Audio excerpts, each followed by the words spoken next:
BJP जरूर टूट सकती है क्योंकि उसमें कुछ कांग्रेस के लोग गए हुए और बीजेपी हिमाचल प्रदेश में दो पार्ट हो सकती तो बीजेपी के कुछ लोग आपके साथ आ सकते हैं आने वाले समय में। है। बिल्कुल आ सकते हैं, अभी तो कई चीज़ें ऐसे लोग इन टच हैं आपसे? अब बिल्कुल इन टच है। फिर कितने लोग इन टच हैं? ये तो वक्त आने पर बताऊंगा, अभी क्यों बताऊंगा। पंजाब में भी अभी आम आदमी पार्टी ने एलिगेशन लगाया कि बीजेपी हमारे एमएलए खरीदना चाहती है, तो आप इससे कैसे निपटेंगे? यानी बीजेपी तो हमारे यहाँ तो एमएलए बिकते ही नहीं है और हमारे जो चुनाव जीत के आ रहे हैं वो बिकने वाले नहीं है। और कहीं भी एमएलए को खरीदने की कोई कोशिश करेगा कांग्रेस हिमाचल प्रदेश में, बीजेपी सक्सेस नहीं होगी। नैरेटिव सेट किया जा सकता है कि बिक रहे हैं, टूट रहे हैं, ये नाराज है, छोड़ कर नहीं जाएंगे। कह रहे हैं कि ये सत्ता सत्ता के लिए नहीं है, ये व्यवस्था सत्ता परिवर्तन के लिए है, व्यवस्था के लिए। व्यवस्था के लिए है। अगर मैं आपसे पूछूं कि जितने पहले सीएम रहे हैं, चाहे वो कांग्रेस के हो चाहे बीजेपी के, उससे आप अलग कैसे हो गया? सत्ता के लिए नहीं चाहिए, व्यवस्था परिवर्तन के लिए चाहिए। आप देखते जाइए, समय दीजिए थोड़ा सा। आप बार बार एक बात कह रहे हैं, पूरे हिमाचल प्रदेश में अगले 5 साल में सभी गाड़ियां डीजल इंजन की बसेस को हटा देंगे और ग्रीन सिटी के रूप में, शिमला में या पूरे हिमाचल में? पूरे हिमाचल ग्रीन सिटी के रूप में पहला पायलट प्रोजेक्ट शिमला, कांगड़ा और कुल्लू में हम करने जा रहे हैं, जिसमें कोई भी सरकारी गाड़ी डीजल और पेट्रोल से नहीं चलेगी। क्या होगा ओपन पॉलिसी में? इन्वेस्ट करिए, परमिशंस गवर्नमेंट लेगी।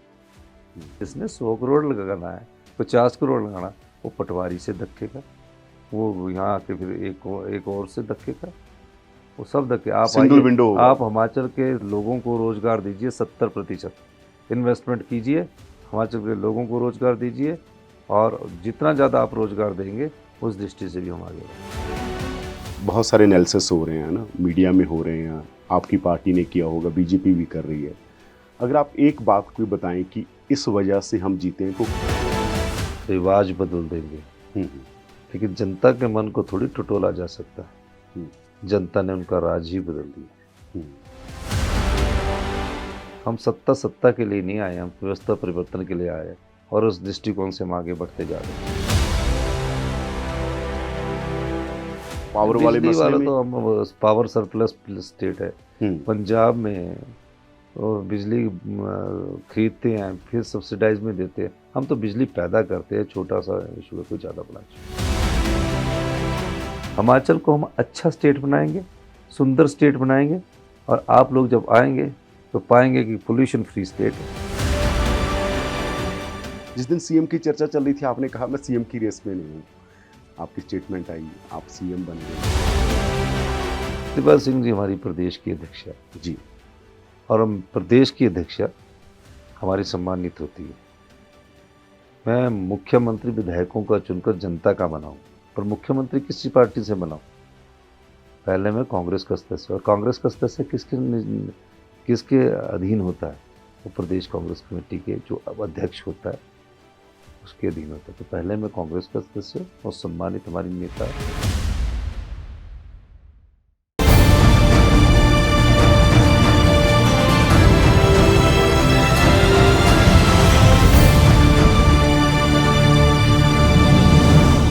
विद्यार्थी राजनीति से देश और दुनिया में बड़ी क्रांतियां हुई हैं।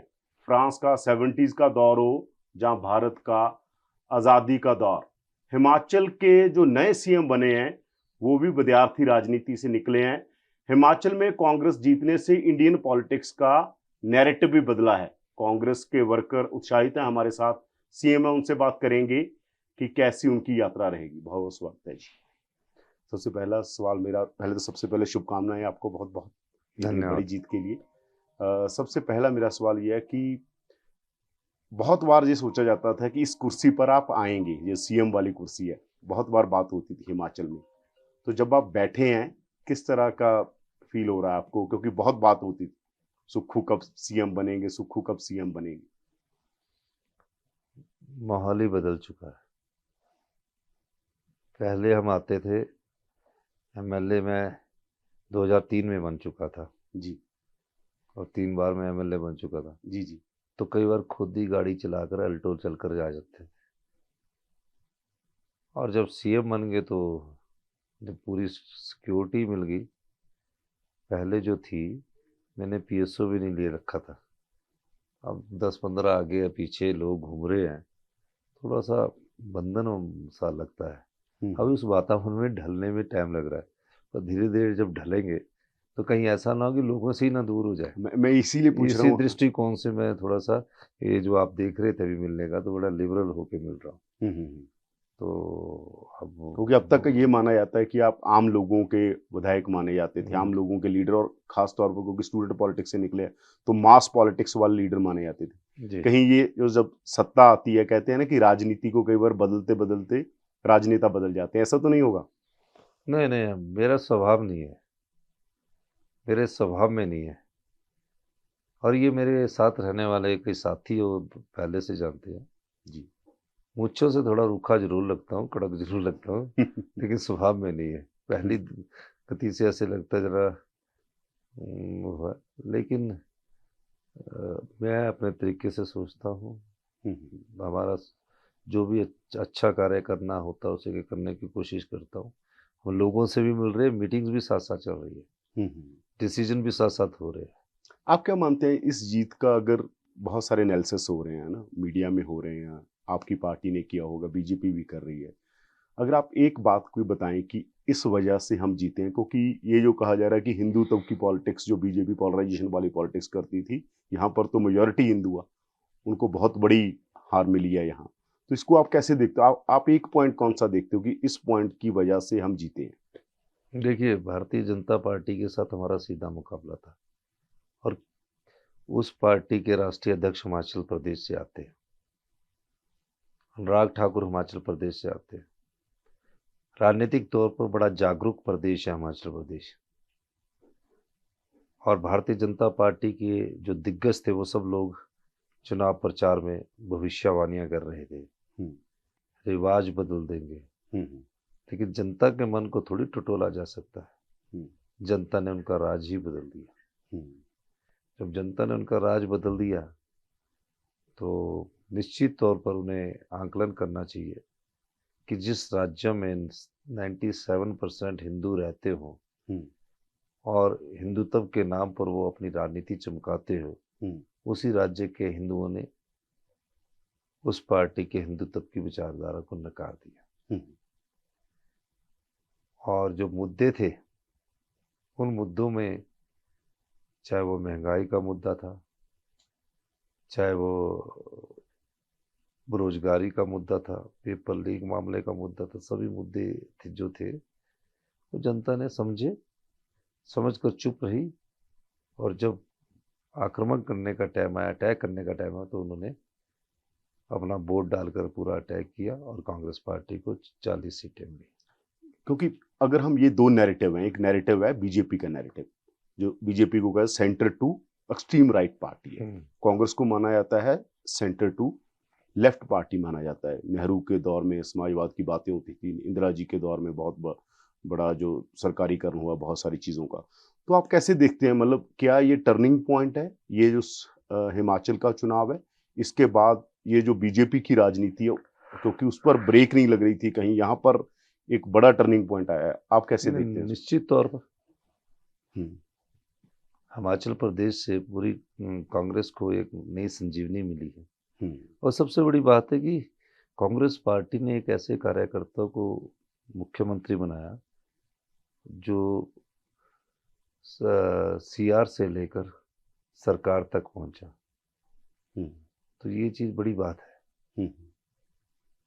तो जो मैं पूछ रहा था कि आपकी ताकत क्या थी इस चुनाव में? आप भी तो आंक रहे होंगे ना कि आपकी ताकत क्या थी, अभी तो आप जीत चुके हो, आपकी सबसे बड़ी ताकत क्या थी कि जिसकी वजह से आप चुनाव जीते? हमारी बीजेपी तो हारी, आपने कहा कि वो इन वजह से हारी, आप क्यों जीते? हमारी सबसे बड़ी ताकत जो थी वो आम जनता थी, हमारा कैडर था। हिमाचल में कांग्रेस पार्टी बहुत मजबूत एज संगठन के तौर पर है। यहाँ ब्लॉक स्तर से लेकर सूची प्रमुख तक बने हुए हैं, और ये इसमें कोई दो राय नहीं है। जब हम इस ताकत का इस्तेमाल करते हैं तो हम ये कह सकते हैं कि आने वाले समय में कांग्रेस पार्टी और मजबूती से आगे बढ़ेगी। क्योंकि इस चुनाव में सबसे बड़ा मुद्दा जो माना गया वो ओपीएस माना गया कि इस वजह से नहीं, ओपीएस पॉलराइजेशन नहीं, हुआ है, इस वजह से आपके पक्ष में एक हवा चली है। नहीं, ओपीएस तो एक मुद्दा था, लेकिन अग्निपथ और अग्निवीर योजना भी है। इन दोनों मुद्दों के आधार पर हमें सोच सकते हैं कि आने वाले समय में हमें किस दृष्टिकोण से आगे जाना है। तो ओपीएस वाले में अभी वैसे तो हनीमून पीरियड है, सरकार का हनीमून पीरियड होता है, अभी तो आपने चीजें सेटल करनी है, पर बीजेपी ने प्रेस कॉन्फ्रेंस कर दी। क्या बोला? बीजेपी प्रेस कॉन्फ्रेंस में लगातार आप पर हमले कर रही है कि देखिए जी ये तो बहुत सारी चीजें हैं जो ऐसी के दबाव में काम कर रहे हैं, सीएम दबाव में है। पता नहीं, उन्होंने बोला कि दबाव में है, ये तो उन्होंने नहीं बताया किसके दबाव में है। बहुत दबाव में। अब उनके पास बोलने को कुछ नहीं है तो दबाव में होगी। पहले बोलते थे कि इनके साथ बढ़ती नहीं है, एक भी स्टेटमेंट दे दो, तो उनके पास बोलने को कुछ नहीं है, बोलते रहेंगे और हम सुनते रहेंगे। हमने अपना काम करना है। हम सत्ता के लिए नहीं आए, हम व्यवस्था परिवर्तन के लिए आए हैं और उस दृष्टिकोण से हम आगे बढ़ते जा रहे हैं। सेंट्रल गवर्नमेंट ने जो ओपीएस वाले मामले, बहुत सारी स्टेट्स ने पहले भी ये फैसले लिए या पहले भी कहा। देखिए, हमारी पहली कैबिनेट होने वाली ओपीएस के मामले में। जी। और हमने कहा है, क्योंकि हम अभी जा रहे भारत जोड़ो यात्रा में, उसके बाद हम इसमें जाएंगे, उसके बाद अगला फैसला किया जाएगा। आपके मतलब जब आप ये सारा चुनाव लड़ रहे थे, जब से आप राजनीति में हैं, जब खासतौर पर क्योंकि आप विद्यार्थी राजनीति से आए हैं, आप बहुत सारी चीज़ों को जानते होंगे। जैसे आपने एक फैसला लिया जो वीवीआईपी कल्चर खत्म करने वाला, तो आने वाले समय में अगर आप कोई 5 चीज़ें बता सकते हो जो आपने इलेक्शन के टाइम भी आपने आंकी होंगी कि ये हिमाचल के लिए हमारा विजन है। पेंशन भी, हम 1500 रुपया पेंशन भी देंगे, ओपीएस भी देंगे, और सबसे नई योजना जो मैं लेके आया हूँ, स्वावलंबन की योजना, कि हम अपने ग्रामीण अर्थव्यवस्था को कैसे मजबूत करें। उस दृष्टिकोण से जो हमारे किसान हैं वो पशु भी रखते हैं, जब वो पशु रखते हैं तो हमने उनके पास एक अश्योर्ड गारंटी योजना लाई कि हम 10 किलो दूध हर दिन किसान से खरीदेगी, सरकार खरीदेगी। उस दृष्टिकोण से हम आगे बढ़ते जा रहे हैं। तो मेरा ये मानना है कि आने वाले समय में हम किस प्रकार से आगे की बात करेंगे कि अश्योर्ड मिल्क जब खरीदेंगे तो हमारा जो दूध का रेट होगा वो 100 रुपये किलो हम खरीदने की बात कर रहे हैं पर डे जी, और 100 में 1000 रुपये उनकी जेब में डालने की बात कर रहे हैं। और किस तरह उसको महीने का 30,000 रुपया दूध बेचने से मिलेगा, उससे आधी इनकम सरकार को होगी और वो स्वावलंबन की तरफ बढ़ेगा। तो एक बेरोजगार युवा सोचेगा कि जो घर में खेती छोड़ चुका है जी, वो सोचेगा कि मैं आज दूध का उत्पादन कर लेता हूँ, मुझे घर में ही बैठ के जब 30,000 रुपया मिल रहा है और 2 रुपये किलो गोबर बेच के मिल रहा है, तो उससे ग्रामीण अर्थव्यवस्था को और मजबूती मिलेगी। तो बिजली वाला भी आपने कहा कि पावर वाले बिजली वाला तो हम पावर सरप्लस स्टेट है। पंजाब में और बिजली खरीदते हैं फिर सब्सिडाइज में देते हैं, हम तो बिजली पैदा करते हैं। छोटा सा इशू है, कोई ज़्यादा बड़ा इशू नहीं। युवाओं के लिए कुछ और भी, क्योंकि आप युवाओं से ही निकले हैं, जैसे मतलब कोई इस बार तो हमने काफ़ी अन्य से युवा कांग्रेस के लोगों को टिकट मिले और जीत गए, तो इसमें कोई दो राय नहीं कि युवाओं के लिए अभी रोजगार की नीति लानी है, उस दृष्टिकोण से भी हम कार्य करते। उसके ऊपर सोचा है आपने? कोई सोचना स्टार्ट कर, अभी तो 1 दिन हुआ है, सोचना स्टार्ट कर दिया, कमेटियां बन गई, रिपोर्ट्स तो 6-7 महीने में ही आएगी ना। तो हमारे 5 साल के लिए चुन के दिए, हमारा टेन्योर 5 साल है, अभी तो 60 महीने बढ़े हैं, अभी तो 1 दिन हुआ है। कार्य करेंगे, जनता समझती है कि हम क्या कार्य करते हैं। जब जनता समझेगी हम क्या कार्य करेंगे तो निश्चित तौर पर वो कांग्रेस पार्टी को वोट देंगे। एक ये बात देखी जाती है कि जब विधानसभा चुनाव की बात आती है, जहाँ लोकल चुनाव की बात आती है, तो लोग कांग्रेस के साथ खड़े हो जाते हैं या किसी और पार्टी के साथ भी चले जाते हैं। पर जब लोकसभा की बात आती है तो मोदी के नाम पर पोलराइजेशन होने से भी हो जाता है। जब बीजेपी के जो मतलब लगातार इस बात पर कहती है कि हाँ जी लोकसभा होगा तो बीजेपी आएगी, मोदी है तो मुमकिन है, बहुत सारे नारे दिए जाते हैं। तो इसको आप कैसे देखते हैं, क्योंकि आने वाले समय में लोकसभा के चुनाव भी आ रहे हैं? नहीं, अब देखते हैं आने वाले समय में जो लोकसभा के चुनाव होंगे, क्या उसकी तैयारी मैं इसलिए पूछ रहा हूँ कि अभी से आप शुरू कर रहे हैं, क्योंकि यहाँ पर सारी सीटें उनको आई, वो एक रणनीति के तहत होंगे, उस दृष्टिकोण से मैं आगे बढ़ रहे। और आने वाले समय में उसके बारे में आपको जरूर बताया जाएगा। आप तो हमेशा ऑर्गेनाइजेशन के बंदे रहे हैं। जी। तो जब सरकार बनती है तो ये हमेशा कहा जाता है, कांग्रेस से सब पूछो कि आप इतने कमजोर क्यों हो गए जब नेशनल लेवल पर बात करते हैं। अभी मैंने जयराम रमेश जी का इंटरव्यू किया, दिग्विजय जी का किया। वो कह जयराम रमेश जी ने कहा कि इसलिए हम कमजोर हो जाते हैं, जब बहुत सारा सत्ता में रहते हैं तो कहीं ना कहीं ऑर्गेनाइजेशन पर ध्यान नहीं रहता। तो ऑर्गेनाइजेशन भी उतनी ही मजबूत रहे। ये कांग्रेस के साथ बहुत जगह हुआ है, पंजाब में बहुत सारी जगह हुआ कि ऑर्गेनाइजेशन ध्वस्त हो जाती है। जब सत्ता में होते हो तो सत्ता का एक अपना नशा होता है सबके पास। तो इसके ऊपर आप क्या मतलब कुछ सोचा है आपने?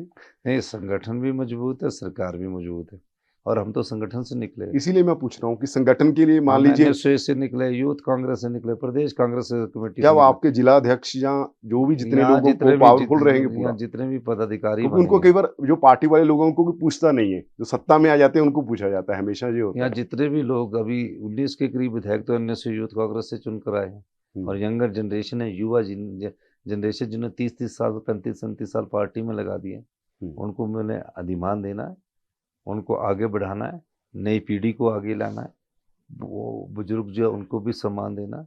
अभी तो हमको तीसरा दिन तो हुआ आज बैठे हुए, और 3 दिन में हमने कई फैसले कर दिए, लेकिन फैसले की जल्दी नहीं है। पूरा विवेकपूर्ण सोचकर हमने फैसले करने हैं, और एक दृष्टिकोण को सामने रखना है। आने वाले समय में कांग्रेस पार्टी उस दृष्टिकोण को सामने रखकर लोकसभा चुनावों की तैयारी करेगी। तो पोर्टफोलियो के बारे में अभी चर्चा चल रही है, क्या पोर्टफोलियो कब तक? नहीं, पोर्टफोलियो तो और मंत्रिपरिषद का गठन होने में मेरे ख्याल अभी थोड़ा समय लगेगा, तो पोर्टफोलियो भी बांट दिए जाएंगे। तो जब तक मंत्री नहीं पोर्टफोलियो नहीं बंटे तो इसका मतलब मुझे तो काम करना है ना। जिस दिन सीएम की चर्चा चल रही थी आपने कहा मैं सीएम की रेस में नहीं हूँ, आपकी स्टेटमेंट आई, आप सीएम बन गए। मीडिया में बहुत सारी नहीं, चीजें चली, मैंने खासतौर पर नेशनल मीडिया में ये चला कि जी प्रतिभा जी के बारे में बहुत सारी चीजें चली। अभी आप किस तरह से ये देखते हैं देखिए, कि प्रतिभा सिंह जी हमारी प्रदेश की अध्यक्ष है, जी और हम प्रदेश की अध्यक्ष हमारी सम्मानित होती है। मैं मुख्यमंत्री विधायकों का चुनकर जनता का बनाऊं, पर मुख्यमंत्री किसी पार्टी से बनाऊं। पहले मैं कांग्रेस का सदस्य, और कांग्रेस का सदस्य किसके अधीन होता है? वो प्रदेश कांग्रेस कमेटी के जो अब अध्यक्ष होता है उसके अधीन होता है। तो पहले मैं कांग्रेस का सदस्य हूँ, और सम्मानित हमारी नेता है। और प्रतिभा सिंह जी के बारे में बात करना कि ग्रुपबाजी, ये तो मीडिया की क्रिएशन थी। एक भी कोई ऐसी मेरे को उनके खिलाफ वक्तव्य उन्होंने मेरे खिलाफ दिया और मैंने उनके खिलाफ दिया हो, ये भारतीय जनता पार्टी का नरेटिव था, उसमें मारे गए। प्रतिभा सिंह जी चौथ में आई, यहाँ आए, तो ये बातें करना कि प्रतिभा सिंह जी, हर एक आदमी की इच्छा होती है जो विधायक बनता है कि मैं मंत्री बनूं या मुख्यमंत्री बनूं, तो इच्छा रखने में तो कोई बुराई थोड़ी है। ये लोअर हिमाचल और अपर हिमाचल की पॉलिटिक्स बहुत होती है, नहीं, कहीं कहते इस बार जी अपर लोअर हिमाचल, वाले आ गए, अपर वाले चले, नहीं तो नहीं, ये इसको कैसे आप हैंडल करेंगे? क्योंकि हिमाचल तो ये सारा एक ही है। हिमाचल, अपर हिमाचल का मतलब हो गया शिमला डिस्ट्रिक्ट में 8 सीटें जो है उसको अपर नहीं, ये हिमाचल। पॉलिटिक्स बहुत होती है ना कि जी इसमें लोअर वाले ज्यादा आ गए, कई बार कई अपर नहीं, वो सूटेबिलिटी की हो गया। पॉलिटिक्स है, इधर वाले वो बोल देंगे अपने आप जैसा मेरे को सूट करेगा वैसा बात कर देंगे। ऐसा कोई बड़ी बात नहीं है, मेरे को सूट रिप्रेजेंटेशन का मसला मान रहा हूं मैं कि रिप्रेजेंटेशन प्रॉपरली सब इलाकों को मिलेगी, मतलब। हाँ, कैबिनेट का अभी चर्चा चल रही है, राजीव शुक्ला जी उसमें जल्दी ही फैसला करेंगे, और जो भी चर्चा आएगी उसके बाद आपको बता दी। तो जैसे सरकार के कुछ स्पेशल प्रोजेक्ट्स होंगे, है ना, चीज़ों का महिलाओं के बारे में, और ख़ास तौर पे जो जो ऐसे सेक्शन होते हैं जो बहुत हाशिए पर हैं, उनके बारे में भी आपने कुछ सोचा है? जो बहुत हाशिए पर लोग रह जाते हैं, चाहे इकोनॉमिकली वीकर सेक्शन हो या फिर किसी भी कोई, जैसे हमारे दलित भाई हैं और भी कोई जो भी सेक्शन वीकर सेक्शन होते हैं सोसाइटी के, जी, उनके बारे में कुछ स्पेशल स्कीम्स वगैरह सोची हैं आपने गवर्नमेंट ने कि हाँ कुछ, जैसे मैनिफेस्टो में भी बहुत सारी चीज़ें सब कही सब गई? सब अभी आने दीजिए, क्योंकि हमारा मार्च में बजट सेशन होना है, तो हमने बोला सत्ता सत्ता के लिए नहीं चाहिए, हमें व्यवस्था परिवर्तन के लिए चाहिए। उस दृष्टिकोण से मैं कार्य कर रहा हूँ, और उसमें हम काफ़ी आगे बढ़ चुके हैं। आने वाले समय में आपको उसके बारे में पूरा डिटेल रिपोर्ट्स आपको मिल जाएगी। तो कोई ये जो आपके बारे में बार बार प्रियंका जी का मैं पढ़ रहा था, उन्होंने भी एक जगह लिखा कि आपके पिताजी, आप यहाँ से उठे हैं, आप बहुत ही साधारण परिवार से, आपके पिताजी बस के ड्राइवर हुआ करते थे। तो ये संभव आपने कभी सोचा था, ये जो जो कुछ जिस कुर्सी पर आप बैठे हैं, ये कभी इमेजिनेशन में था आपकी? नहीं, इस इमेजिनेशन तो तब बनती है ना जब 17 साल में आप सीआर का इलेक्शन लड़ लिए कॉलेज में। फिर मैं प्रेसिडेंट रहा गवर्नमेंट कॉलेज शिमला का, फिर जनरल NSU सेक्रेटरी रहा गवर्नमेंट कॉलेज शिमला का, और फिर एनएसयू का स्टेट प्रेसिडेंट रहा, सबसे लॉन्गेस्ट टर्म जब मैं यूनिवर्सिटी में लॉ करता था।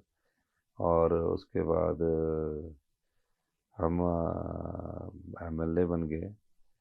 तो जैसे एमएलए बन गए इच्छा शक्ति बढ़ती जाती है, इच्छाएं बढ़ती गई, लेकिन नेतृत्व करने की क्षमता 18 साल से मेरे में थी। ये स्वभाव में भी होता है और ये गुण भी होता है, और कर्म भी करना पड़ता है, संघर्ष भी करना पड़ता है।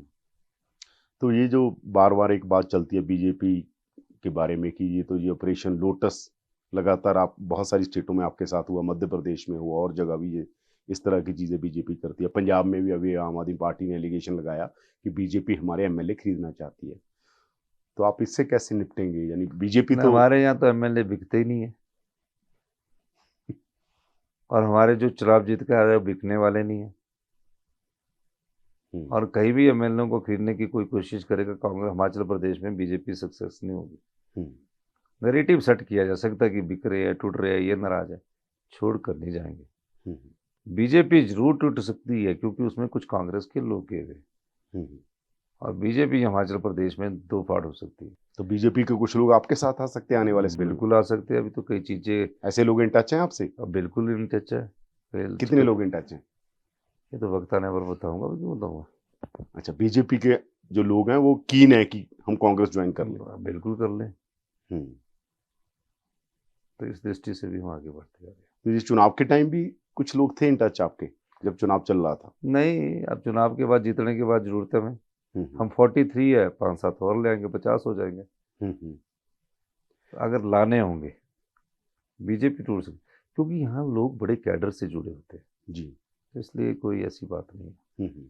भारत जोड़ो यात्रा में भी आप शिरकत कर रहे हैं, तो ये क्या प्लान है? थोड़ा सा अगर बता दें इसके बारे में। राहुल गांधी जी, ये इसलिए कि सरकार बनी है तोहफा देने, या पहले ही ये तय था कि आप जाएंगे सारे लोग, या ये सरकार बनने के बाद? देश की एकता और अखंडता के लिए जी हमारा दायित्व ये बनता है, क्योंकि कांग्रेस पार्टी की विचारधारा देश की एकता और अखंडता से जुड़ी हुई है।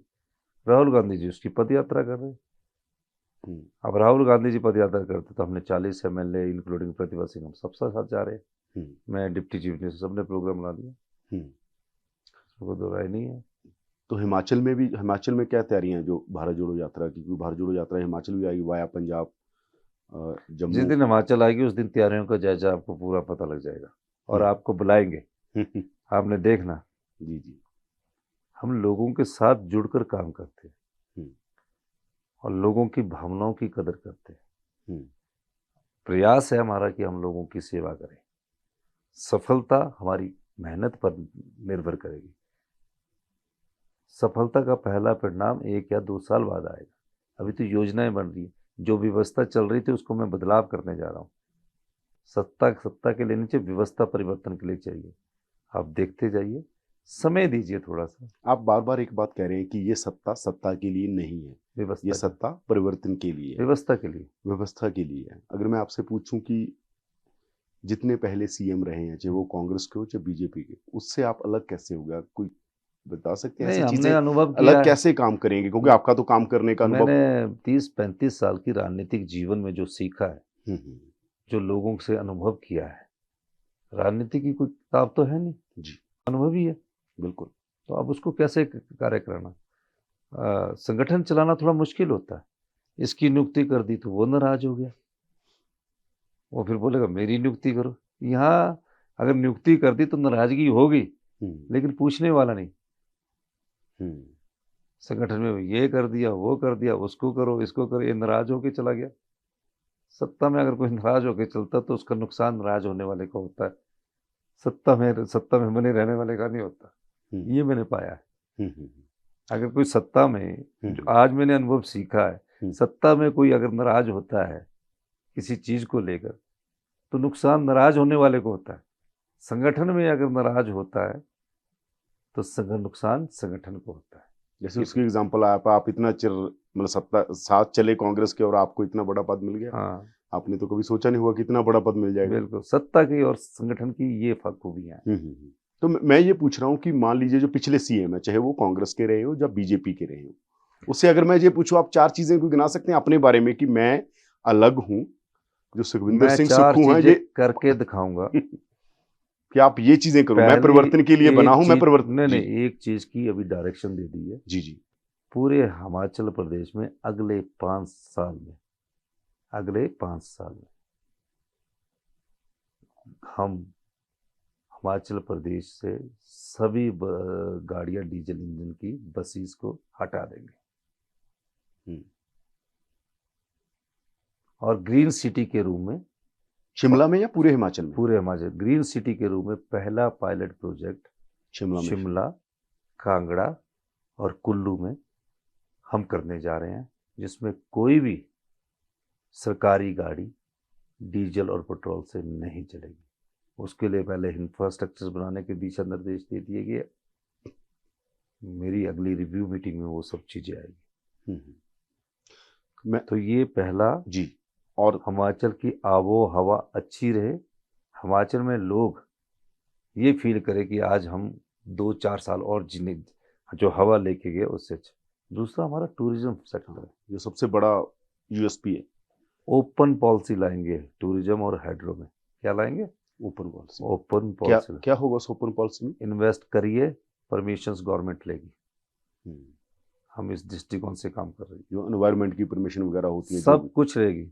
जिसने 100 करोड़ लगाना है, 50 करोड़ लगाना, वो पटवारी से धक्केगा, वो यहाँ आके फिर एक और से धक्केगा, वो सब धक्के। आप सिंगल आइए, विंडो होगा। आप हिमाचल के लोगों को रोजगार दीजिए, 70% इन्वेस्टमेंट कीजिए, हिमाचल के लोगों को रोजगार दीजिए, और जितना ज़्यादा आप रोजगार देंगे उस दृष्टि से भी हम आगे बढ़ेंगे। वो सिंगल विंडो सिस्टम होगा। वो सिंगल विंडो नहीं, ओपन विंडो होगा। Open window. सिंगल विंडो तो ऑब्जेक्शन है।